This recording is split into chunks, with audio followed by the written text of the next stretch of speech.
I found out about you in your amazing pull-up record, where you not only broke the previous world record, you did end up doing like 5,084 pull-ups in 24 hours? 804. 5,804. 5,804 pull-ups, with a kicker being that you're wearing a 30-pound weight vest. When I've explained this to people, it's like Roger Bannister running the 4-minute mile, and then John Landy, the second guy, coming along going, oh yeah, that's great, I'm going to run a 3-minute mile. Like, that's how I think of it. That's just an amazing accomplishment. But you've also, that's part of your 12 Labors project, which I want to go really deep into, because you've done some other amazing things. It's very, very inspiring. So I'm super thrilled to be here. I'm glad to be here too. Thank you. Let's just go right to the pull-ups, and then we'll talk about your reason why and what this, who are you other than a pull-up monster? But how long did that take to prepare for?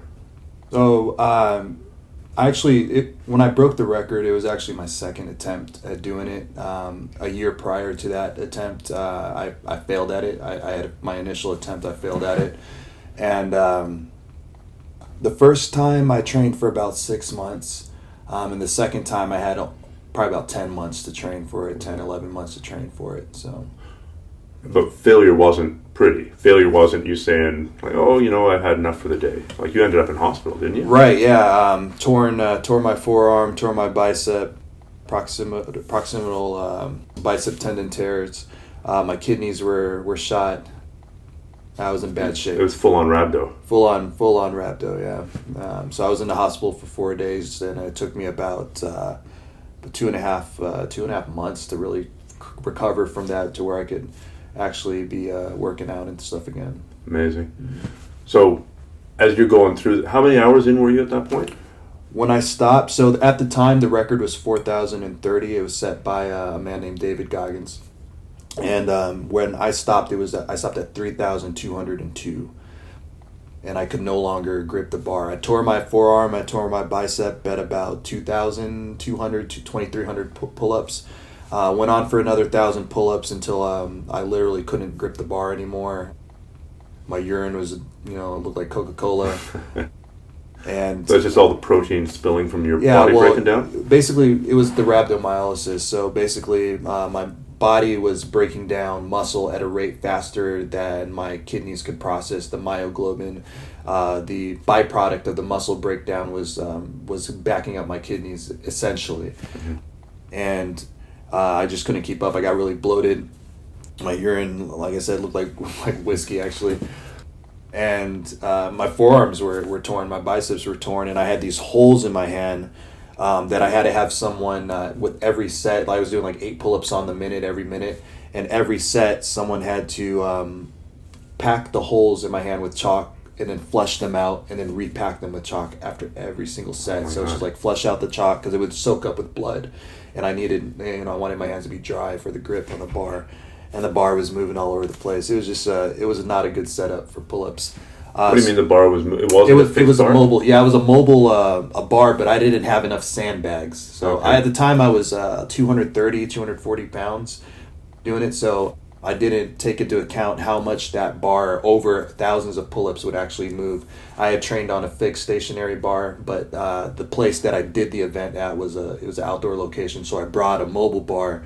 And I didn't have enough sandbags to weigh down so it's details like that that you don't. I mean, you didn't think about it, and it bit you in the ass majorly. It just goes to show that even for a feat of strength like that, logistics is not as important, but it was the make or break thing. Right. Yeah, and it's also that things are going to happen that you're just not prepared for. No matter how meticulous you plan something out, there's always going to be, like you said, those variables that we have to adapt to. Guinness required me to have continuous footage of the event, and the cameras, I had technical problems. Like the cameras stopped working for about 2 hours. So right in the middle of the event, the attempt, I just went cold for 2 hours waiting for this camera issue to get resolved. But that's all. It just comes with it. So I ended up in the hospital for about 4 days after that. I stopped at 17 hours, 3,202 pull-ups, and I just couldn't hold on to the bar anymore. So this might sound like a dumb question, but how did it feel to be forced to quit? Or were you just in so much pain that it was a relief to have a reason to quit? Well, at the time, it got to the point where I was, like I said, I started out the day doing like 8 on the minute, and then I went from 8 to 6 on the minute after about 10, 12 hours of pull-ups. And I only took breaks just to kind of use the restroom and, put some fuel in my body. But when it got to the later hours, it's kind of like quitting is a insidious conversation that you have. It just leans at you, and it starts out as a very small seed. And because I know what it's like to quit. I've quit before in my life, and I know what this process. I have an intimate understanding with this conversation, with this process, and it comes into your mind as a very convincing conversation, and you can get a bunch of people to agree with you. Biceps torn, right? My kidneys were shot, the holes in my hand.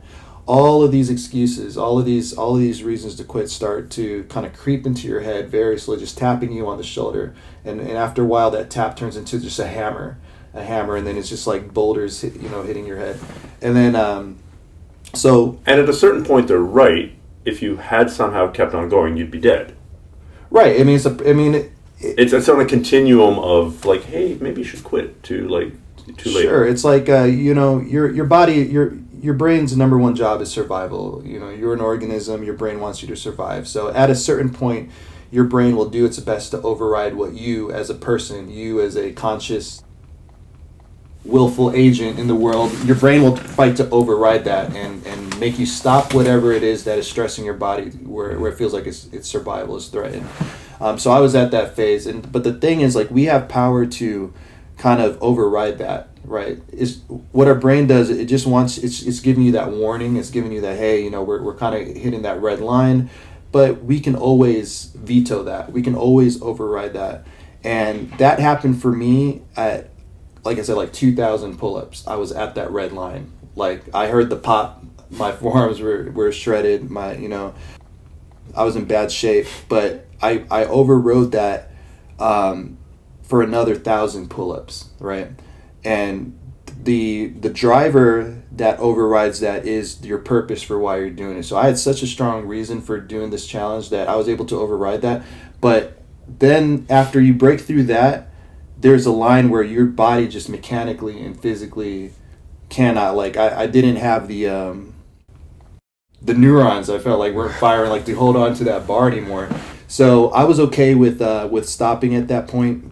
I didn't see it as it was a lot of things. I wasn't prepared. I didn't train enough, or it was a lot of reasons why I didn't continue, but quitting wasn't one of the reasons. It's not like I just straight up said I've had enough. Right. It was more mechanical failure. Yeah, it was more like there was something fell through in the preparation, or something fell through on my end that I could have done better, that wouldn't allow my body to continue on. Have you read a book called Endure? I'm trying to remember the name of the author. What's his name? I want to say it's Hitchinson. I'll have to look it up. But yeah, I've read that book. Yeah.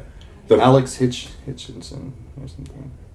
I'll put it in the show notes, but one of the studies in there that I found fascinating is they took cyclists and they had them cycle to failure in I think a reasonably hot room, and they all had tubes in their stomach, and some of them got no water, and not surprisingly, they did the worst.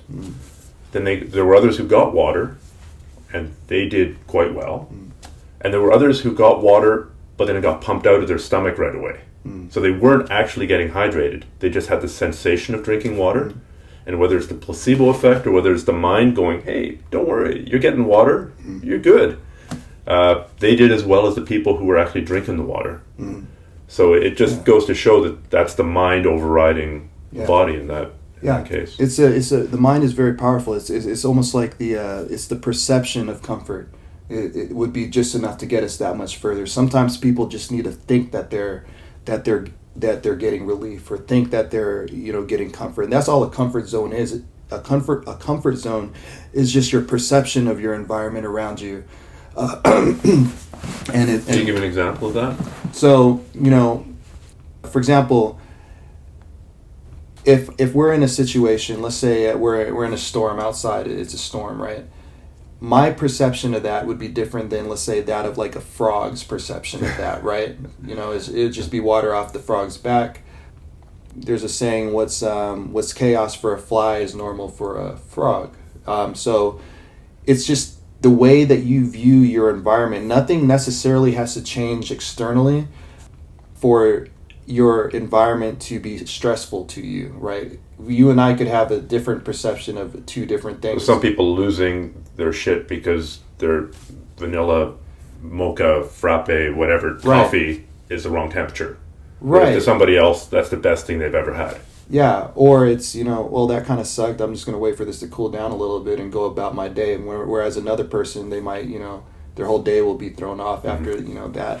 So how do you, well, going off on a tangent here, but how do you build that and maybe tie it in with how you then beat the record if those two are related? Sure, yeah. So, you could have, I believe that you could have excuses or results, right? You can't have both, right? Excuses for why you're not getting what you want, the goal, or you can have the results that you want. And results don't lie. Results don't lie. I mean, you judge a tree by the fruit that it bears, not by what it wants to produce, not by what it thinks it can produce, not by what other people thinks it should produce. No, you judge it by the fruit that it actually does. So it's about taking action, right? And so if you look in nature would be a great example of this. You see like a lion out in nature. The lion isn't the strongest animal, right? It's not the biggest. It's not the tallest animal. It's not the most intelligent animal, right? It's not taller than the giraffe. It's not as strong or powerful as the hippo or the elephant.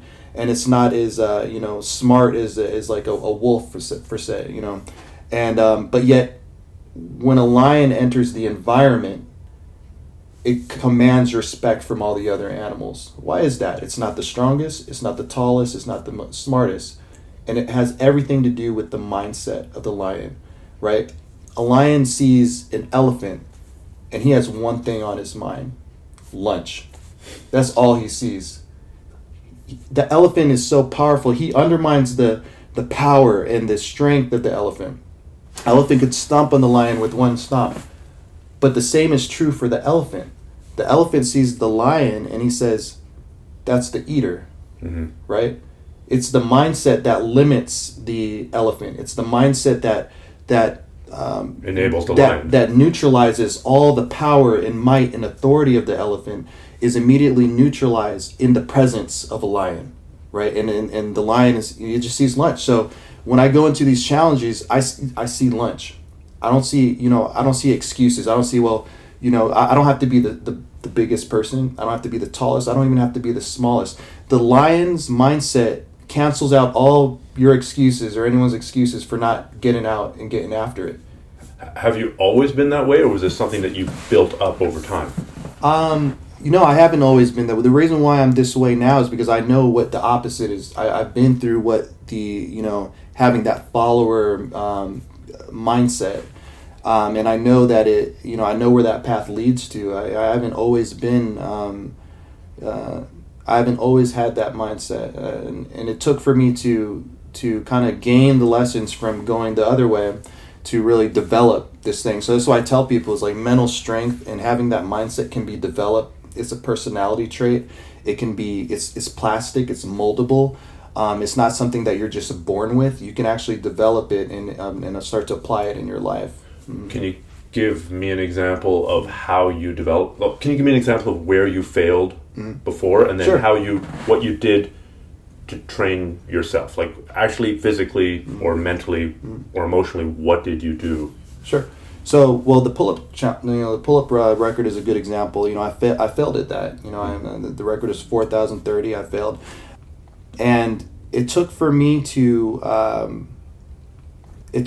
was in the hospital, and I remember just laying in the hospital bed, and this kid comes in. I'm sitting there, and woe is me. Having the world's playing the small violin, world's smallest violin. I'm a big failure. It was on national television. It was everyone was publicizing the event. sailor ends up in hospital. Like they didn't care about the cause I was doing it for. I had raised close to $11,000 for Wounded Warrior nonprofit, and but I didn't care about that. All I could think of in my little head at the time was, wow, what a failure I am. Prior to the pull-up challenge, I was recovering from 2 surgically repaired knees, and that initial pull-up challenge was my way of regaining my value. I saw value in the record. Like the record was my way of getting my identity back. Something I had identified myself as for a large portion of my life was being athletically, strong and my athletic prowess, and that was taken away from me when I hurt my knees. It was ACLs? Left ACL, right meniscus. Okay. Tears, thickness tears.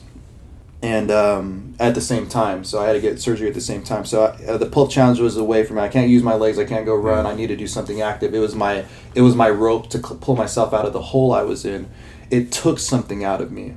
There are things in my life like that I feel that have taken something from me, and the pull-up challenge was my way of getting it back, right? But I was putting value in these external things. I was putting value in the pull-up record. I put value in what other people thought about me. I put value in what the whole country, everyone in the comments and the Facebook and the forums were saying about me, about how I was stupid for trying this. I was too big. I didn't prepare. I was crazy for even attempting this, and I put value in those things. And what I realized in the hospital was I had value in all of these external things, but no value in myself. And it took for me to be at my lowest point, what I consider kind of like my rock bottom in that hospital room, for me to realize that if I need to make myself valuable to the world, if I make myself valuable to the world, then people will pay you to be yourself, right? Mm-hmm. Nowadays, like I don't get paid for what I do. I get paid for what I know, because I've created value within myself. I've made myself valuable to the world. And in the hospital, a kid, I remember laying there, I'm just like, I don't want to talk to anyone. And this kid just comes in, and he was awaiting surgery. He was waiting, I want to say, some type of organ transplant. And he comes in, and he has the biggest smile on his face. And I'm in there with just a couple torn muscles, and I'm just there like, oh my God, what am I going to do? And he comes in, and he just says... He's looking at life-saving surgery. He's looking at life-saving surgery, and he's in, I want to say he's already like in the prep phase mm-hmm. for it. And he doesn't have a lot of time left, right? But yet he has this huge smile on his face, and he comes in, he's like, sir, I saw in my room, I saw the news article or the news story about you doing the pull-up. He didn't care that I failed at the challenge. He didn't care that I stopped it, short of the record. He just wanted to shake my hand and meet me and say how inspired he was by the fact that I would even attempt something like that, and for the cause I did it for. His dad had served in the military. He comes from a military family. This kid, this teenager, and that blew me away. I'm like, at my lowest point, at my rock bottom, I realized that I could still lead. I can still impact someone. Even though I'm here thinking like, man, what can I do? Like, who's gonna follow me? Who's gonna listen to me? And this kid comes in, and and he's like, man, I just want to meet you. I'm like, wow. And then I realized, like, at my lowest point, I have the power. I could lift this kid up, or I could bring him, I could pull him down. And to me, that was like a turning point, right? So even in failure, even what I considered a big failure in my life, I could use that to still inspire people and to transform people and to help them.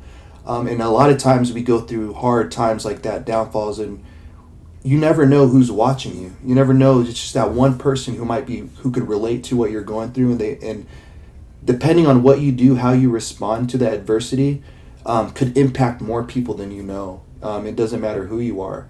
And so that's a situation where, going into future challenges, I had no more fear of failure. Because even in failure, if the attempt is great enough, value. even in failure, there's value, there's a lesson, there's feedback I can get from that. So I took all that energy and that lesson and I said, I'm going to stop putting value in other people and what other people think about me and what, I don't care about the record. Records will be broken, but the deeds that we do, the things, the legacy we leave behind, that's what's truly immortal. And so my focus shifted from, just my physical abilities, right? And I really focused in now on the purpose for why I'm doing it. Things that transcend the event itself, right? Things that even if the record's broken, people will remember why I did it, right? So focusing on my purpose, focusing on my vision, creating value within myself, delaying gratification is a big way to increase your mental strength. So what's a gratification? So we're talking now essentially about the spool up to break in in that 10-month preparation time. Right. Yeah. So we live in a world where everything has to be now. You're in the world of voodoo donuts here in Portland. Yeah. Right. Yeah. Now. So when I started training back after the initial attempt, I could do maybe 5 pull-ups. Right? So I went from doing thousands of pull-ups in a week to train for this thing. So now recovering, I could do maybe 5, and that was a max attempt. So, but I made a decision after talking to that kid, and after this failure, I said I'm going to beat this record. I'm going to come back and do it. And the reason why I wore the 30-pound pack was to show not only myself but other people that you can come back stronger after failure. You can come back. You doubled down, like the 30-pound pack was only on the second attempt. It was on the second attempt. So that's more than how much harder does that make if you can do, I don't know, how many pull-ups can you do right now? Right now, it's been a little while since I trained for pull-ups, but I could probably knock out a solid set of 30 or 40 pull-ups. And now we put a 30-pound vest on you. Mm-hmm. What does that drop your number to? That would probably drop it to. I would probably still be about 30 or 40. Really? I don't know. So it doesn't affect you? Yeah, it's like... Because it would affect the normal human being. Yeah, I which is fine. I mean, if I put the vest on and I told myself, you're going to do 30, I'd probably just do 30. I wouldn't, try to adjust. I would do my best to still do 30. That's a good question. I really don't know. That's crazy. Because I bet for most people out there who are doing, 10 pull-ups, no, true, they might be a little bit lighter than you. Mm. It would drop their number from 10 down to 5. It would probably cut it in half for most people, but you're not most people. Okay, so you're back in the spool up. You're back training. And so I could do 5, and that was I could have done when I first did that first set of 5 pull-ups, and I realized that was truly my max. I was thinking how in the heck am I gonna? But the delay, the part of me was I want it now. I wanted to be able to do 1,000 pull-ups now, but I couldn't. But I could do 5, and the 5 is more than 4, and it's more than 0. And okay, that's my base. That's my base point. I'm not going to think about where the 6,000 or 8,000 in the week that I need to get. I will get there, right? I'm just going to start walking. I'm just going to go on this journey. I'm just going to do it one step at a time. And I'm going to build up. So that's what I did. But you must have had doubt that you would ever. Oh yeah, doubt. Yeah, I've had doubts throughout my whole life. Yeah. But the difference is I don't allow the doubts to change the direction. I don't allow it to take me off the path that I'm on. But doubts are always there. It's not like I go into. I mean, having a doubt is a healthy thing. If you have some doubts, it forces you to make sure your ducks are in a row. It forces you to focus more. It heightens your awareness. It makes sure that you're really prepared for the task at hand. Well, also if you don't have doubt, you're not setting your goal high enough. I have no doubt that I can get up, walk out that door, get to my car, and turn it on. 0 doubt. But that's also not any kind of challenge. It's also, do I have doubt if I could get up here and keep walking until I made it all the way back? I don't know. To Seattle, from here to Seattle. I don't know exactly how long that is. I have a doubt as to whether I could keep moving for that distance without stopping. Now that's a worthwhile goal because it's hard enough to inspire some doubt. Yeah. I mean, so doubt is it comes with it. So I had some doubts, and then I just made a plan and I committed to the plan. That's another thing is commitment. People They create the goal. They have this big elaborate goal, but they don't realize the amount of commitment it takes. And if I were to say the single most important thing is probably commitment. And you can't half-step your way to success. You can't half-step. If you're committed, you're all in. Commitment is not negotiable. There's no negotiation when you commit to something. As you said you would do it, therefore you will do it no matter what. People don't like to commit to things because if you make a commitment, it means you have to deliver. And a lot of people aren't willing to do what it takes to deliver no matter what. And that's what happens when you commit to something.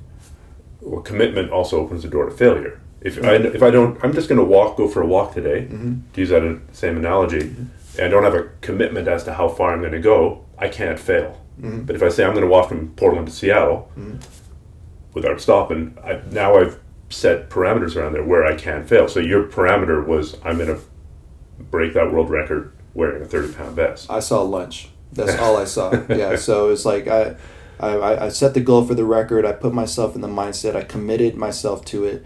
I realized that there was a chance for failure. There was a chance I could fail again. But to me, that it's kind of like commitment is binary. It's like there's no gray area. You do or you don't, right? You can't, like when people say I'll try. I'll try to do it. Like I'll try to make it to the meeting. How are you going to try to make it to the meeting? Are you going to lean towards the meeting? Like you either go or you don't. Try to sit down, right? Like try to take the pen out of my hand, or you do it or you don't. You commit to it or you don't commit to it. You commit yourself to greatness or you commit yourself to mediocrity. There's no gray area. And a lot of people, they allow doubt to, the gray area is allowing the doubt to shift your course. And for me, with the pull-up challenge the second time, I eliminated my gray areas to the best extent possible. I had a lot of things pulling me away from achieving that, like alcohol, self-doubt, hesitation, second-guessing, fear, a lot of insecurities, a lot of things like that. And all of those things were pulling me away from the course that I set for myself, my commitment. And the instant gratification of just going to the bottle, the instant gratification of just quitting and doing something else, the instant gratification of extending it out another year, or mañana I'll do it, I'll do it then. All of those things were very appealing to me because it gave me instant relief, instant comfort. The way analogy that I use when I set these goals is I'm at the end, I'm in a hallway, right? And whether I'm running a race or whether I'm doing the pull-up in the pull-up challenge, it all starts in the same place. It starts at the beginning of a hallway. And at the end of this long hallway is my end goal. It's the finish line. It's the 5,804th pull-up. It's the 22 miles for the truck pull. It's at the end of this long hallway. And all I have to do is walk there one step at a time. Now, there's going to be obstacles and things in the way in this hallway, but my vision, I could still see the golden door at the end of the hallway. And quitting and doubt and second guessing are all the many doors along this hallway. And some of those doors are, your brain will tell you, hey, that's a shortcut to the end. Or, hey, you go in this door, there's hot chocolate in there. Or this door, like, you're not prepared enough. Or this door is, try again tomorrow. Or this door is, I'm not good enough. And so there's all these doors, and they're beautiful doors. They're convincing doors. And you look into some of these doors, and it's instant relief. It's instant gratification. They're so close. They're so close. All I got to do is turn the handle. But the door at the end, that golden door, is so damn bright, and it's so much more valuable to me that I'm just going to go one more step. One more. Sometimes you take a step and that hallway gets longer. And sometimes you get a breakthrough and you take a step and it comes a little shorter. But at the end of the day, the only way out of this hallway is to get to that door at the end. And that's what I do. I'm in the hallway, I'm walking, I ignore all these side doors, and I just get to that golden door, because that's the only door that's going to release me from the grip that this goal or this thing has on me. And that's the mindset I go into. Like, no other door is an option for me. And if I know that if I go out one of these doors, I'll end up at the beginning of the hallway, like I always have every other time that I've, not followed through on my word or something like that. Yeah.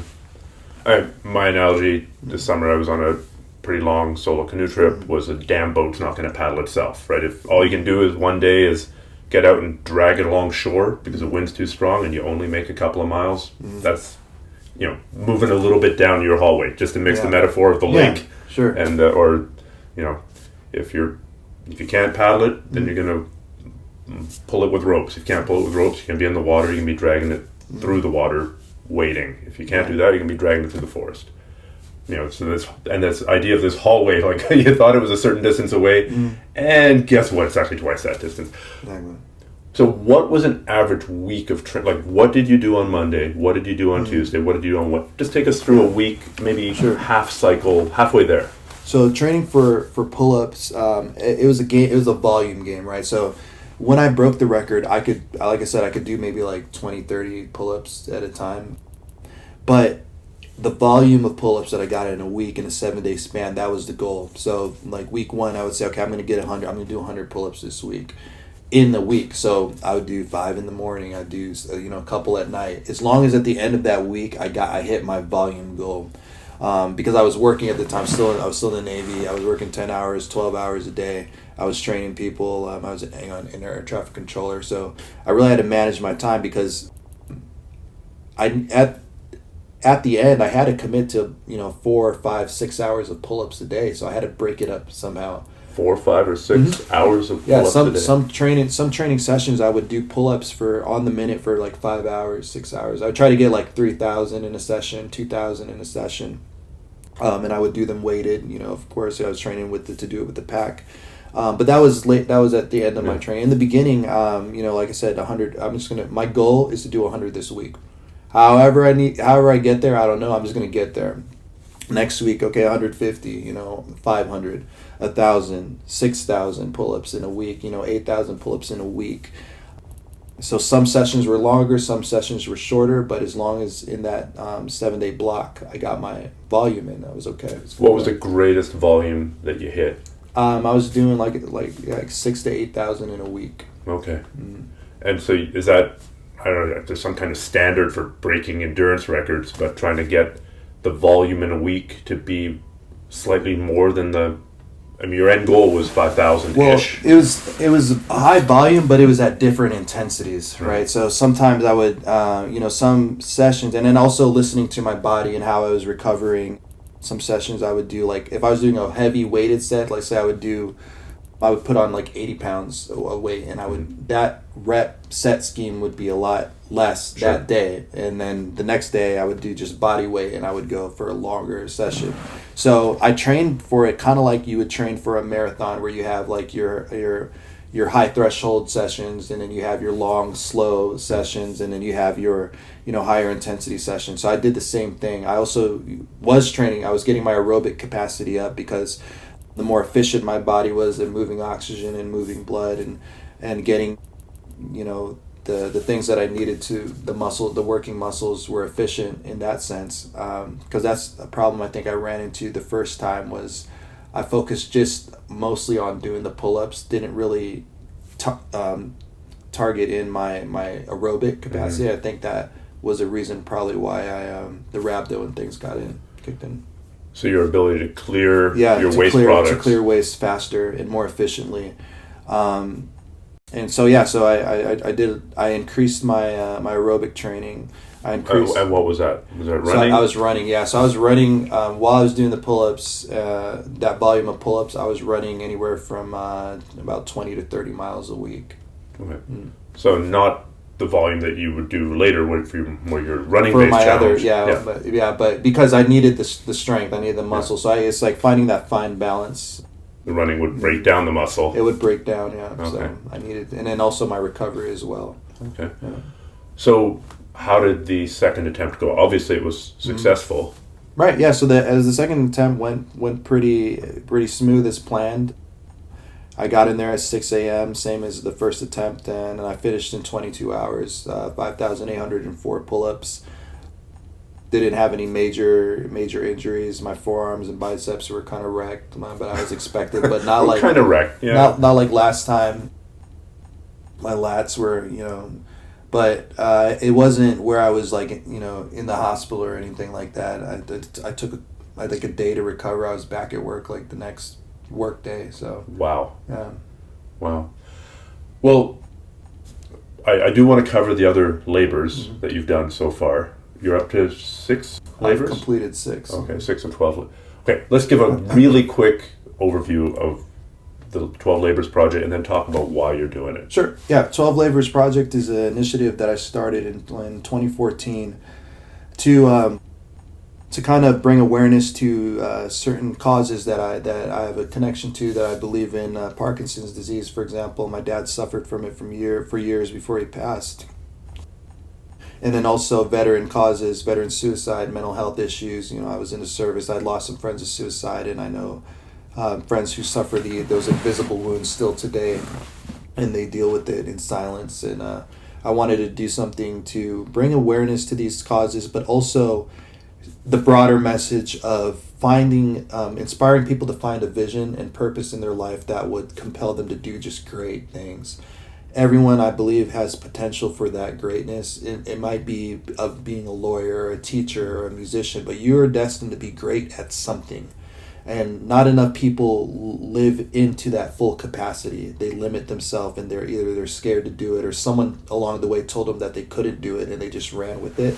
And so I wanted to do things to show people that a normal guy, a regular guy, can go out there, and if I can pull a truck for 22 miles across the Death Valley, the hottest place on earth, then maybe that would inspire someone to, you know, go the extra step and maybe take the leap that, you know, this idea or thought that's been kicking around in the back of their head. They might not be ready to do it, but they're going to try anyway. They're going to take that first step anyway. And I want people to see my failures. You know, I'm not perfect. I failed at the pull-up challenge. I really get things right on the first try. So I created 12 Labors Project based on the mythology of Hercules. You know, he took on these 12 increasingly difficult tasks that took him further and further away from his comfort zone and his home, in order to find his purpose and meaning in life and something.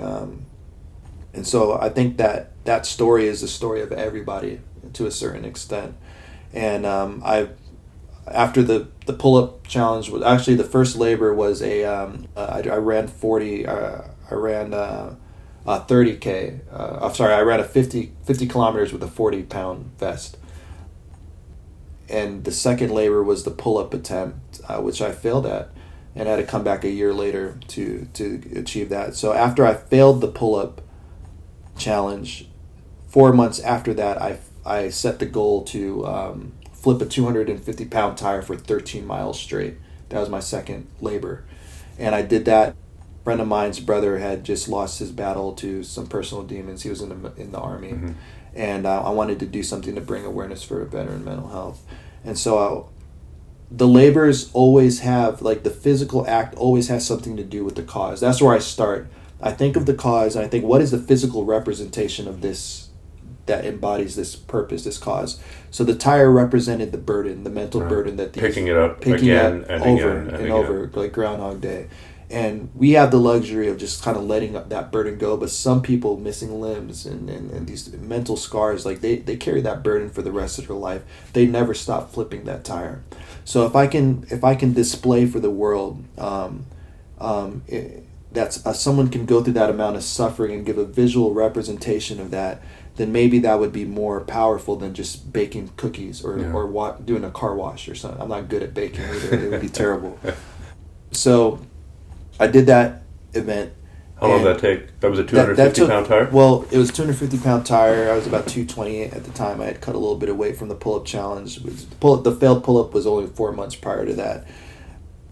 And it was so I did the pull-up challenge in July. The tire flip was in December, so it was like 4 or 5 months. And something with that story is, like, going back to the commitment thing, is I committed to this challenge. Nothing was gonna, and people say, well, yeah, I'm committed too, but when life really, really brings the storm and the adversity, like, that's the true test of your commitment. The true test is when it gets hard. And so I was tested on that second labor when I did the tire flip. The day prior, 18 hours prior to the tire flip, I got the call that my dad passed away. And so here I am with this labor. The news is covering the story. And somehow they got word, and they're asking me, like, am I going to delay it? Am I going to postpone it? Am I still going to do it? And it would have been easy for me to take that door out and say, it's a pretty convincing door. It's a pretty convincing door. But then I asked myself, if my dad, were to walk through this room right now, what would he tell me? He would say, follow through on your commitment and live with purpose. And he would want me to continue on with this challenge. And I couldn't let this temporary gratification of going into that place of grief right then and there and postponing this challenge and maybe never doing it. Or I could honor my father and show that what he taught me and instilled in me was concrete, it was solid, and see it through. And that's what I did. So I woke up the next morning. I started this one at 4:30 in the morning, and I flipped that tire for 13 miles straight. It was a 500-foot stretch of pavement, and I went back and forth, I would say 140 times on a 500-foot stretch of pavement. And it was wet, it was cold, it was raining. I had every reason to quit, every reason to not see it through. And everyone was saying, hey, we won't take anything away from you if you stop now. It's still, you did 8 miles. It's a great, it's great. You could stop. Like you're obviously wrecked. I was in tears for half of it. But that tire, as I followed through on my commitment and started flipping, that tire just felt lighter towards the end. Really? It was almost like I was like physically letting my burden, letting that stuff go that was holding me down, and it started to feel lighter. I did re-tear my forearm during that one, during that labor, but other than that, no major injuries. Now, I see why you did it the day after your dad died. I totally support that. Like, I think that is what your dad would have wanted. But have you had people come to you, like, concerned, going, well, you're clearly not processing your feelings the way that we think you should process your feelings. You're hiding your grief here. Like, have you had well-meaning people tell you that you're doing it all wrong? I've had people say, make sure you take time to... Everyone processes grief differently. And the way that I was processing grief through that was by honoring my dad and doing things that if he were still around, he would be proud of. And to not, like, I was, like I said, I was thinking, what would he want if he were still here? And that's the way I processed it. Like, he wouldn't want me to be, down and away from work and putting my passions and purpose and my vision aside to just be sad. That wasn't him. He wasn't that man, and that's not the type of man that he raised me to be. So, and I did go deeper into my work at that point. So at some level, I did kind of compartmentalize and lean into my work and lean into these things that I was doing. But at the same time, I did take the time in between to kind of absorb and what was happening. But yeah, everyone processes things like that differently, and that's just the way I chose to go about it. I chose to honor him instead of putting value in other things. I chose to keep that value within myself and staying true to my purpose. Mm-hmm. And so after that, my third labor was, okay, so tire flip, and then I wanted to do something for my dad for Parkinson's disease. My dad suffered from Parkinson's is a neurodegenerative disease. It affects the brain, affects motor function, and it's characterized by tremors, usually just to one side of the body, slurred speech, slow movement, and it really diminishes the quality of life slowly. There's no cure for it. It can be slowed down. It can be basically just slow, but there's no cure for Parkinson's. Was he active before he got hit by Parkinson's? Very active. He was a strong guy. He loved to fish. He loved to, he worked out. He was very, very active. And then in a very short amount of time, once the Parkinson's stage 3, stage 4 started to come into the picture while I was in high school, you really just saw in a short amount of time, he went from this guy that I look up to and that taught me everything I knew physically and everything, and then he just went to almost like a child, and I just watched the things that gave him joy in his life slowly get taken away from him, little by little. But he always kept a good attitude. Like, even though those things were happening, he always kept he's had a smile on his face, always kept a good attitude, was always positive about it. And there's something to be said about that. So the following May, I set the goal to climb a rope. To climb a rope until it equaled the height of Mount Everest. So 29,029 feet. And I did that labor that following May. It took me 27 hours. It was a 20-foot rope. I climbed it 1,430 times. So basically the same scenario. So you climbed to the top. On the minute, yeah. And then how do you and then climb jump back down? Climb back I didn't down? jump down. Yeah, it was a 20-foot rope, so it was like twice the height of this room. So I would just climb back down and then climb back up and then climb back down. And I just continued that for basically 27 hours straight until I reached 29,029 feet. Yeah.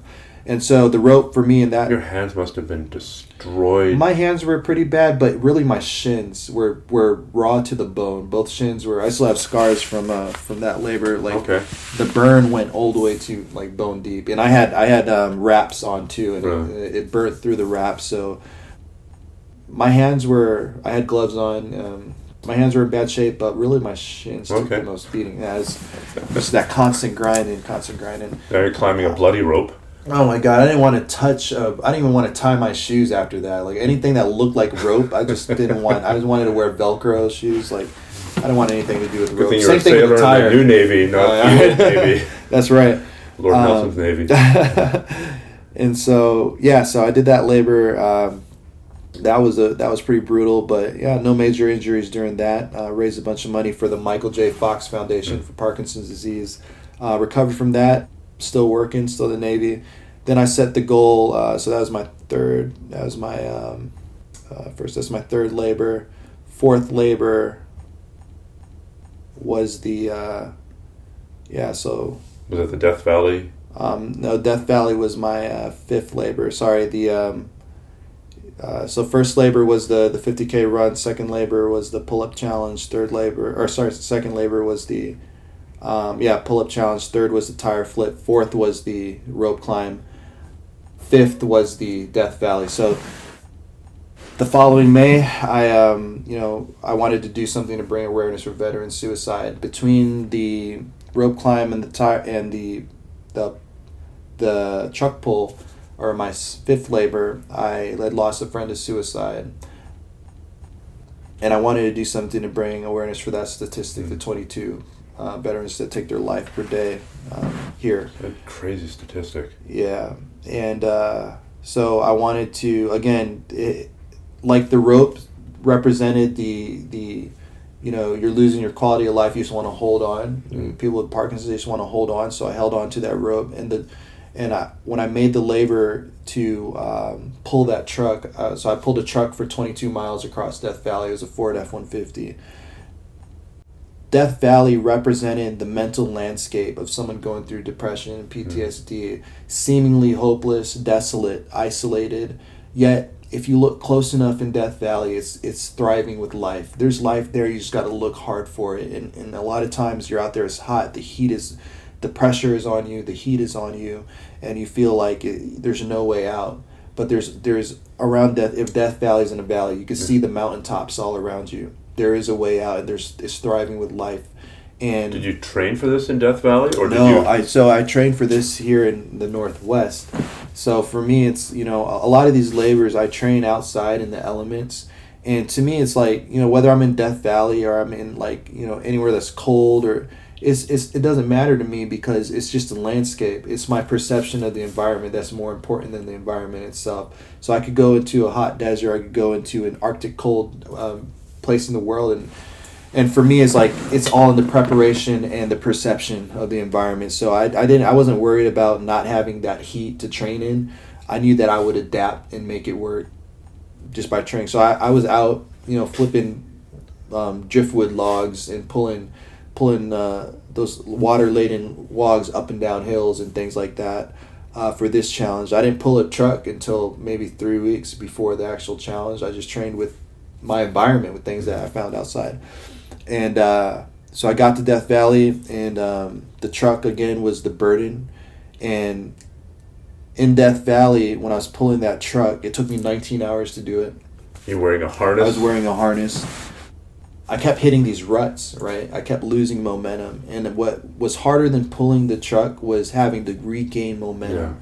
Yeah. And I was like, so many valuable lessons I learned out there from that is like, you know, if I could just keep going and not hit, you know, and just blast through these ruts, then I wouldn't have to stop. I wouldn't have to regain that momentum again. So you'd see a rut and you would just go as hard as you. I would lean into it. I saw the rut coming, and instead of like maintaining the same speed, doing what I've always done, staying at the same, I would lean into it and go harder. So and that's kind of like the mentality that I take when obstacles come in my way. I lean into it and kind of like I try to blast through it. And so, yeah, that was a tough. I mean, there's some ruts where I would spend 15 minutes trying to. Some ruts where I'm like, man, this is it. Like, I can't move this truck. I can't do it. Like, this is. I'm giving every ounce of my.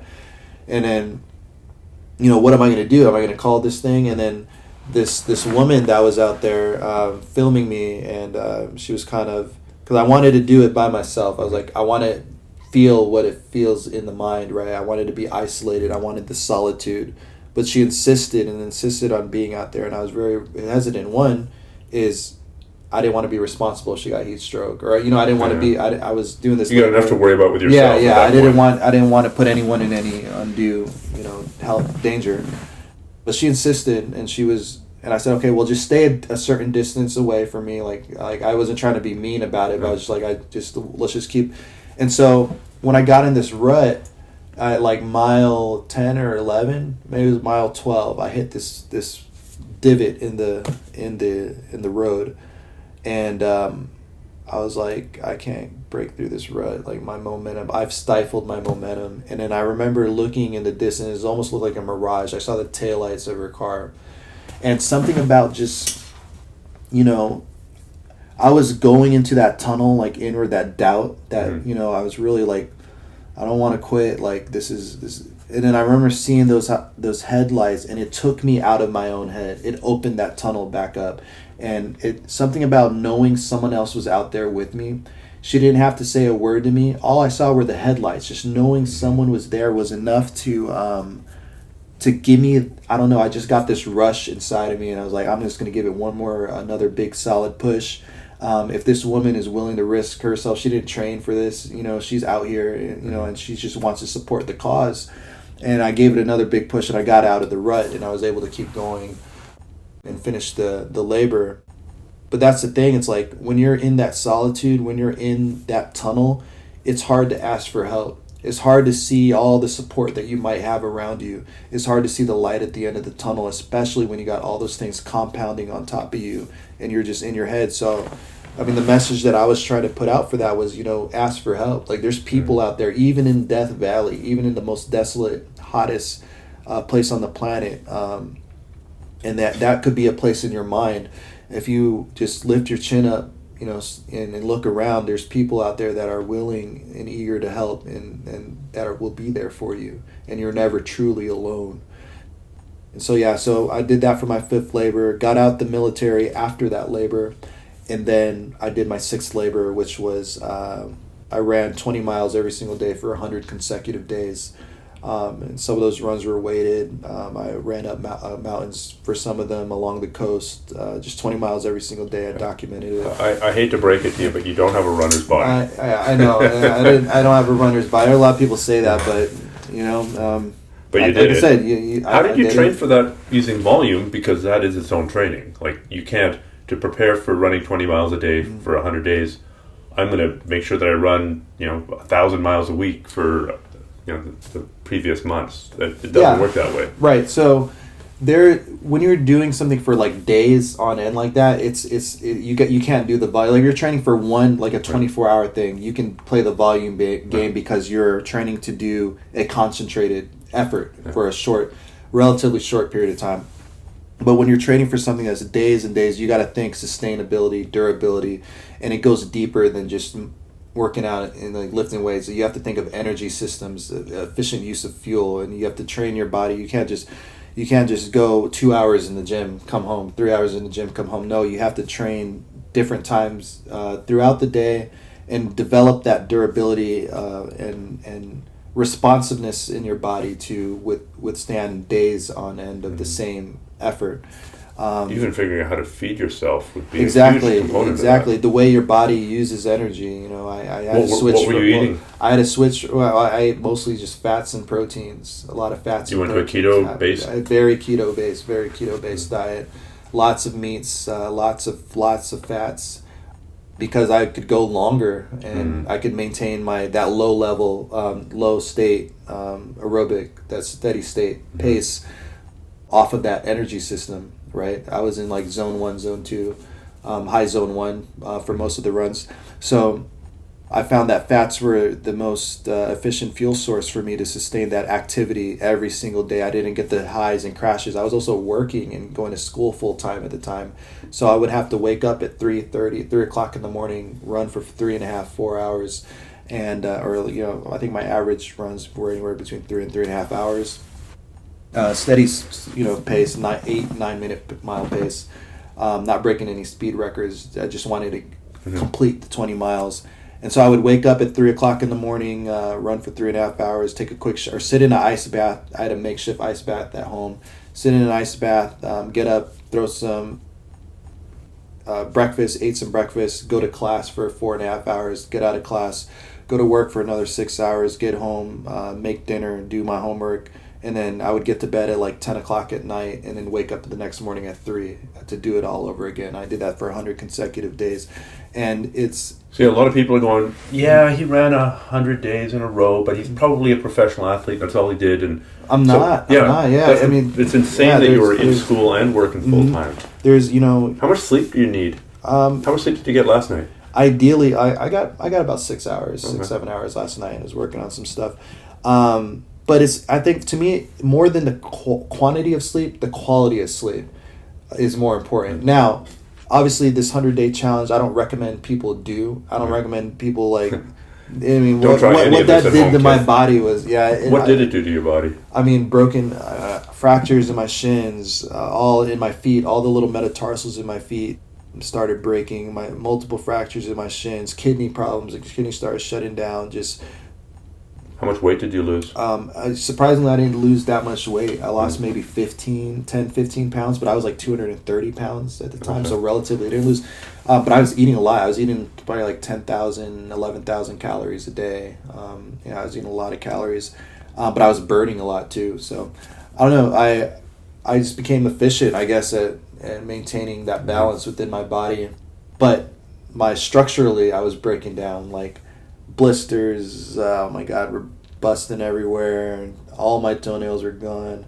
But yeah, so it kind of wrecked me, but I did it and I recovered from it and I'm good. So it's like, how's your kidney function now? Because my creatinine levels. So they look at the kidneys. They look at your creatinine levels. So I'm a kidney transplant recipient, so I know all about kidney function. Okay, so you know the creatinine level. So it's an indicator that the higher your creatinine is, creatinine, the worse your kidneys are. So when I did the pull-up challenge, when I got the rhabdo, it was like 17,000.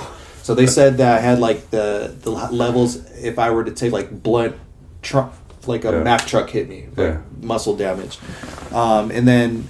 They never truly went back into that normal range. I think a 200 or 300 is like normal.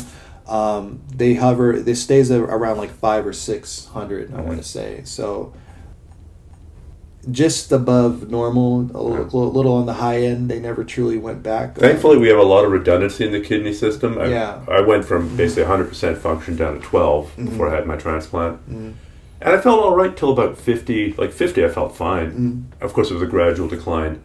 It was really under 25 that you started. 25%, this is your GFR, your percentage of kidney function, very roughly. Not exactly, but and you calculate it off your creatinine. Below 25, that started getting like middle of the day, even if you're not exercising, you just like, I need a nap. And I've only been up for 6 hours. I'm going to go lie down now. And then you start getting down to like 12%. That's fine. So yeah, you probably have a good buffer so long as you don't decide to do your next labor in the Sahara with people hitting you with hammers in the kidney. Yeah. Have I guessed the seventh labor? No one's going to be hitting me with hammers. But yeah, so that was my 6th one. That was my final one, and I was training for my 7th. Ran into a couple roadblocks with getting the permits to get this done with the national park system. You need, to climb certain mountains. You need to apply for a lottery, get the permit. Didn't get the lottery. What the challenge was? Yeah, so I was gonna walk. Well, I still plan on doing it. It's just gonna have to be maybe next summer. I was gonna walk from the lowest point in Death Valley, so the Badwater Basin, up to the top of Mount Whitney, which is the highest point in the contiguous United States. The lower 48. Lower 48. Mm-hmm.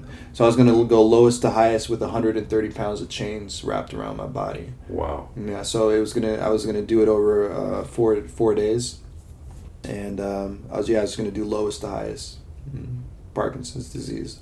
Right. Yeah. And how? So you just didn't get the permit to go. I didn't get the permits to do the last portion from Whitney Portal up to the top. I couldn't get the permits. People were willing to give me their permits, but it was the wrong route up. It was like the High Sierra route or the John Muir. It wasn't the route. It wasn't the permit that I needed. Yeah. Because all the others would have taken me like 53 miles out of the way at the end, so I couldn't do those. But hopefully I get selected for the lottery for Whitney next year, and I'm able to knock this one out. I'm really looking forward to it. So, I mean, you're doing these for causes. I mean, I'm sure there's an intrinsic challenge to yourself as well, but the greater goal is Parkinson's, is veteran suicide. Well, that's phrased badly. The goal is prevention of or awareness of the post-traumatic stress. How does this raise money? The goal isn't, like I said, the goal isn't really, it's not a monetary goal. The goal is bringing awareness to the research and the resources out there. And I always provide links if people do want to make monetary donations. But like I said, I like the focus to be, I want people to know why I'm doing it, right? So it's kind of like, goes back to the bake sale. It's kind of like, you have a bake sale, let's say you do like a bake sale for, a muscle dystrophy or something like that. You pay the money, you eat the cookie. And then 3 days later, you'll remember the cookie, maybe, but you won't really remember why you did it. So for me, with these labors, I want to shift the focus to the why I'm doing it. Why what would compel someone to put themselves through that much suffering? And then those are things that people remember. Suffering, pain is a universal language, and it transcends it. People will remember why someone suffered that much. And so for me, that's more important than just doing like a fundraiser to raise money. Okay. To me, it's like inspiring someone to go out and create something that's great in the world and be the best version of themselves, and inspire someone to maybe climb out of that hole they might be in. To me, you can't put a monetary value. So if it raises money as a side effect, that's great, but that's not the main goal. That's not the main goal. Okay. Yeah, the goal is to inspire people. Okay. Mm-hmm. So this is, we're wrapping up here. Mm-hmm. What would you tell people who are down in that hole? Like, if you could talk to somebody who is, suffering, whether it's because of things they saw while they were in the military or just how they were raised, people who need some hope at this point, what would you tell them? I would tell them just to, hold your head up. Hold your head up, and whatever they're going through, it will pass. Things happen in seasons. There's a time and season for everything. And if they're going through something hard in their life, just wait it out, see it through. It'll pass. And just like there's a season for tough times, there's also a season for good times and great times and prosperous times. And if they just wait and be patient, that positivity will come in their life, especially if they hold their head up and keep a positive attitude. I believe that you receive what you put out there, right? So, and you always have a choice, and you can choose to be in that hole. You can choose to be in your mind. You can choose to stay there, or you can choose to climb your way out. And I think it's about just staying positive and making short, small realistic, manageable steps to get it out. Don't focus on the big picture, because if you do, you're gonna stay in that hole. It's gonna be hard.